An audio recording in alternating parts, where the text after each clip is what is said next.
در ناحیه شهر توس در برابر ساکنان خوجگیداران، کارمندان تشکیلات و اداره‌ها از جمله مقامات اجرایی حکومت دولتی، کمیته اجرایی حزب خلقی دموکراتیک تاجیکستان در ناحیه، نمایندگان ساحه تندرستی، بخش فرهنگ، جوانان و ورزش در مجموع زیاده از 100 نفر در روز اول برای هر چه زودتر و به تلف جمع‌آوری نمودن پخته به صحرا برآمده به کشاورزان در این سمت کمک می‌رسانند. گفته می‌شود که پخته یکی از اشیاء خام صنعتی در کشور به حساب رفته، توجه به آن بیشتر می‌باشد. در ناحیه شهر توس مراسم جمع‌آوری پخته از صحرا با اشتراک به واسطه رهبران تشکیلات و اداره‌ها، کارمندان کسب و کار ساحه‌های گوناگون جمع‌آوری حاصل پخته برگزار گردیده ایستاده است. این هم باشد تا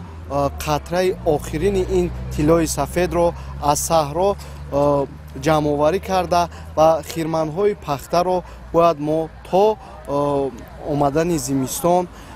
پر نماییم. مقصد از تشکیل و براه ماندن حشر دسته‌جمعانه پخته‌چینی از حساب نمایندگان تشکیلات و مؤسسه‌ها در شهر و ناحیه‌های پخته‌زار این برای هر چه زودتر و سریع وقت جمع‌آوری کردن حاصل دسترنج مرد دهقان میباشد که امروزها در تمام گوشه و کنار ولایت از جمله ناحیه شهر توس نیز چون این حشر دسته‌جمعانه پخته‌چینی وسعت تازه گرفته است. گفتن به مورد است که با سرعت جمع‌آوری نمودن حاصل پخته با اشتراک نمایندگان تشکیلات و مؤسسه‌ها در روزهای استراحتی این از یک طرف کمک به کشاورزان و دهقانان در اجرای دورنمای استحصال پخته باشد، از جانب دیگر میتوان با این وسیله سریع وقت غذاپایی را از میدان پخته‌زار جمع نموده زمین را برای کشت تکراری آماده کرد. مورد ذکر است که در ناحیه شهر توس بهر کمک به مرد دهقان در جمع‌آوری حاصل پخته نه تنها کارمندان ساحه اجتماعی بلکه نمایندگان دیگر تشکیلات و مؤسسه‌ها طبق نقشه چورابینی تصدیق گردیده مقامات اجرایی حکومت دولتی نیز مرحله به مرحله در روزهای استراحتی برای جمع‌آوری حاصل پخته به میدان پخته‌زار در ناحیه میبرایند و در جمع‌آوری این زراعت تکنیکی سهمگذاری مینمایند. ناحیه شهر توس یکی از ناحیه‌های اگراری ولایت ختلان به حساب رفته. خوجگیداران و کشاورزانش در پیشبرد کار ساحه